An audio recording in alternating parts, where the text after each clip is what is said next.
क्या तुम्हें कभी घुटन महसूस हुई है? हमारे आसपास क्या चल रहा है? कल को यही घटना हमारे साथ घट जाएगी तो क्या हमें इंसाफ मिलेगा? अरे खून खोलता है क्या तुम्हारा भी?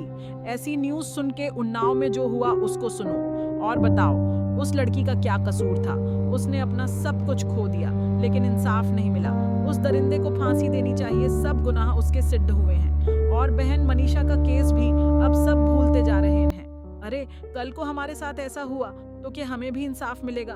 हमारा खून पानी हो चुका है, एक बार गर्म होता है फिर जल्दी ही ठंडा हो जाता है। वैसे तो सब एक से बढ़कर एक होते हैं, मैं ये कर दूंगा, मैं वो कर दूंगा। अरे तुम कुछ नहीं कर सकते, बस अपने से कमजोर पर जोर चला सकते हो।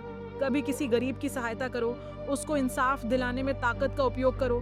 बेशक तुम पहले डॉन बदमाश हो, लेकिन एक बार गरीबों के हक की लड़ाई लड़के देखो, जमाना याद करेगा।